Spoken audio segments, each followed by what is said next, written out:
E aí pessoal, tudo bem com vocês? Meu nome é Rierson Bruno Assunção e chegamos à nossa aula de número 20 do nosso curso online sobre Direitos e Garantias Fundamentais. Lembro sempre que esse curso está disponível no YouTube e no Instagram.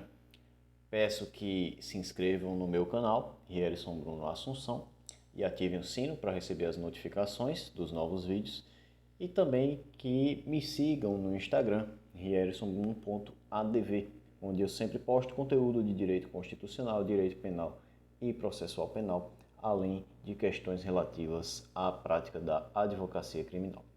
Ok, pessoal? Vamos prosseguindo. Na última aula, nós iniciamos o estudo dos remédios constitucionais.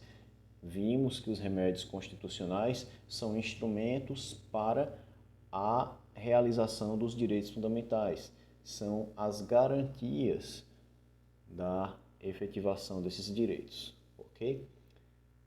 Começamos a estudar o habeas corpus, vimos algumas questões introdutórias a respeito dele e vamos encerrar aqui o estudo deste remédio constitucional, ok? A respeito da competência para julgamento do habeas corpus, pessoal, ela vai depender da autoridade coatora. Por exemplo, se a autoridade for um delegado de polícia, quem será competente para o julgamento do habeas corpus será o juiz daquela comarca, ok? Aí se vai para a Justiça Estadual ou Federal vai depender. Se for um delegado da Polícia Federal, o juiz federal que vai julgar. Se for da Justiça Estadual, o juiz estadual, ok?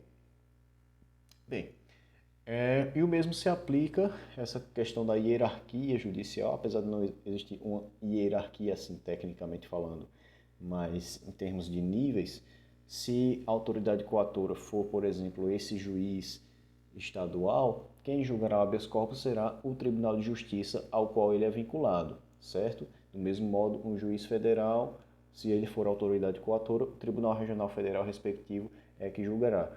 E se a autoridade coatora for, for membro de um Tribunal de Justiça, por exemplo, Superior Tribunal de Justiça que vai julgar, ok? A respeito da competência, existem algumas questões específicas previstas na Constituição em relação a determinado paciente. Paciente, como vimos, é a pessoa que é a beneficiária do habeas corpus. Em algumas situações, o tratamento é diferente. Vamos ler cada uma delas. Primeira situação que nós precisamos ver.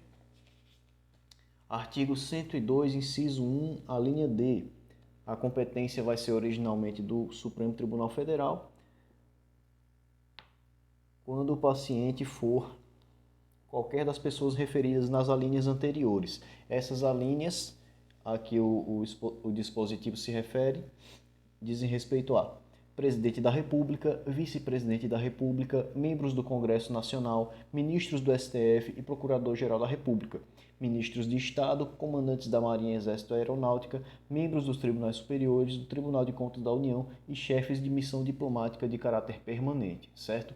Então, o habeas corpus contra essas pessoas, independentemente do nível em que se deu, será julgado no Supremo Tribunal Federal, ok? Independentemente de onde foi a coação, de qual foi a autoridade, o julgamento será no Supremo Tribunal Federal.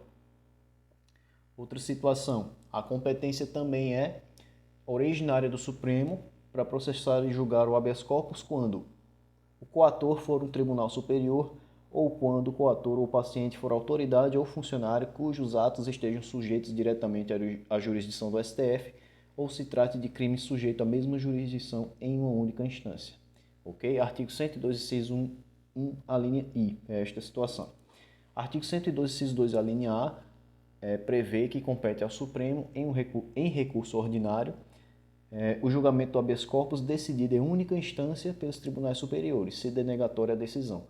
Ou seja, o recurso, gente, já previsto na Constituição, no caso do habeas corpus, é o recurso ordinário ou recurso ordinário constitucional, ok? Se essa previsão específica se a decisão for denegatória em um processo, em um habeas corpus que for decidido em única instância, ou seja, for originário de tribunais superiores, o recurso ordinário será julgado pelo Supremo, ok? Outra situação é do artigo 105, inciso 1, a linha C. A competência é originalmente do STJ para processar e julgar habeas corpus quando o coator ou paciente for qualquer das pessoas mencionadas lá na linha A. Vamos ver lá a situação da linha A. Vamos ao artigo 105. 105, inciso 1, a linha C. Na linha A nós temos governadores dos estados, Distrito Federal, desembargadores dos tribunais de justiça dos estados e do Distrito Federal, membros dos tribunais de contas dos estados e do Distrito Federal, dos tribunais regionais federais, tribunais regionais eleitorais e do trabalho, membros dos conselhos ou tribunais de contas dos municípios e os do Ministério Público da União que oficiem perante tribunais, ok? Então, habeas corpus, quando o coator ou paciente for qualquer dessas pessoas, será julgado pelo STJ, ok? E o inciso continua, as pessoas mencionadas na linha A, foram essas que eu falei agora, ou quando o coator for tribunal sujeito à sua jurisdição, a jurisdição do STJ, ministro de Estado ou comandante da Marinha, do Exército ou da Aeronáutica, ressalvada a competência da Justiça Eleitoral. Ok, gente? Bem, vamos prosseguir. Temos a situação lá do artigo 105, inciso 2, a linha A. 105, inciso 2, a linha A.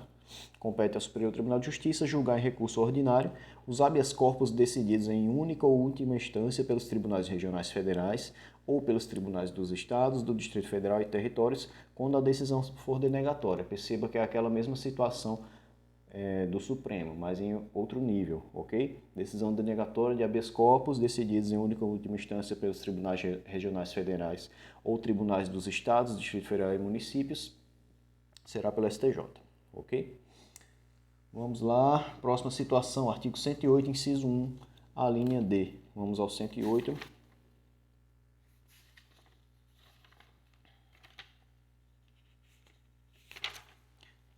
Compete aos tribunais regionais federais processar e julgar originariamente, os habeas corpus quando a autoridade coatora for juiz federal. Então, se a autoridade for juiz federal, o julgamento desse habeas corpus caberá ao TRF, como eu havia falado no início da aula, ok? Outra situação, 108, inciso 2. Compete aos tribunais regionais federais processar e julgar, em grau de recurso, as causas decididas pelos juízes federais e pelos juízes estaduais no exercício da competência federal da área de sua jurisdição, ok? Agora, artigo 109, inciso 7. Vamos ao 109. O inciso 7 diz: aos juízes federais compete processar e julgar os habeas corpus em matéria criminal de sua competência ou quando o constrangimento provier de autoridade cujos atos não estejam diretamente sujeitos a outra jurisdição, ok? E nós temos lá artigo 121, parágrafos 3º e 4º, inciso 5, combinado com o artigo 105, inciso 1, a linha C, que prevê a competência da Justiça Eleitoral, ok? Vamos à leitura desses dispositivos. Diz o artigo 121, no seu parágrafo 3º.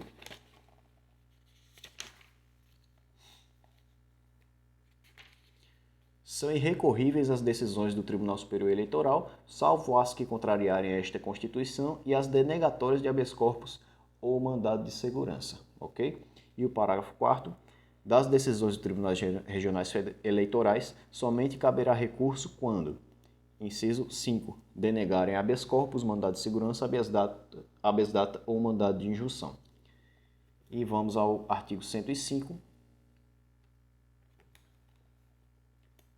105, inciso 1, compete ao Superior Tribunal de Justiça, a linha C, processar e julgar originariamente, a linha C, aquela situação que vimos lá, além de comandante da Marinha, Exército, Aeronáutica, você percebe que no final está lá ressalvada a competência da Justiça Eleitoral. Ok, gente? Essa parte de competência, essas exceções, é uma partezinha mais chata mesmo, é necessário leitura. mas vocês vão ter acesso a essa leitura um pouquinho mais esquematizada, de forma mais facilitada, no e-book que eu vou lançar do curso. Quando terminarmos o curso em vídeo, eu vou lançar o e-book e com as indicações mais claras, ok? Mas realmente a leitura sobre competência em qualquer área do direito é um pouquinho chata, certinho? Bem, vamos lá. Prosseguindo agora. Existe uma exceção ao habeas corpus que nós vamos ler lá no artigo 142, parágrafo 2º. Vamos lá? Artigo 142, parágrafo 2º da Constituição.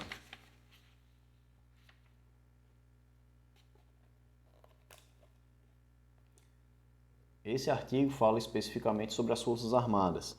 Nesse parágrafo está escrito: não caberá habeas corpus em relação a punições disciplinares militares, certo? Em caso de punições disciplinares militares não cabe habeas corpus.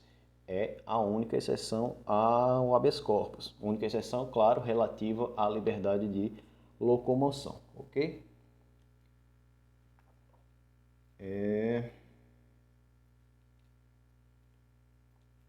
Nós tivemos o julgamento a respeito dessa situação em que realmente se confirmou que não seria possível analisar o mérito dessas punições através de habeas corpus. Nós tivemos dois precedentes. O habeas corpus 70648, do relator ministro Moreira Alves, e o recurso extraordinário 338.840, da relatora ministra Ellen Grace. Ok? Então, no caso de punições disciplinares militares, não é possível o habeas corpus. Bem, prosseguindo, gente. Outra situação, habeas corpus e trancamento do processo de impeachment. Impeachment que tanto se falou, tanto se questionou no judiciário, desde o momento do impeachment da presidente Dilma, da ex-presidente Dilma. Em relação ao processo de impeachment, o entendimento do Supremo Tribunal Federal é que o habeas corpus não é um instrumento hábil a trancar um processo de impeachment. Apesar de nós termos visto que é possível trancar uma ação penal e um inquérito policial através do habeas corpus, no caso do processo de impeachment não é possível. Entende o Supremo que, como o julgamento é pela prática do crime de responsabilidade, que seria uma sanção político-administrativa, não há perigo à liberdade de locomoção do presidente da República. Okay? Não há a pena de prisão pelo processo de impeachment, mas apenas afastamento do cargo. Okay? Nós tivemos dois precedentes a respeito disso. O primeiro foi o habeas corpus 70055, do Distrito Federal, do relator Ilmar Galvão. Foi julgado em 1993. E mais recentemente nós tivemos o agravo regimental no habeas corpus 134315, relatoria do ministro Teori Zavascki, em 2016. Okay? Então é pacífico no Supremo esse entendimento de que não é possível o trancamento de processo de impeachment através de habeas corpus. Ok, pessoal? Com isso nós encerramos o estudo do habeas corpus neste nosso curso e na próxima aula nós continuaremos o estudo dos remédios constitucionais, mais especificamente com o estudo do mandado de segurança, ok? Obrigado, pessoal. Tchau, tchau.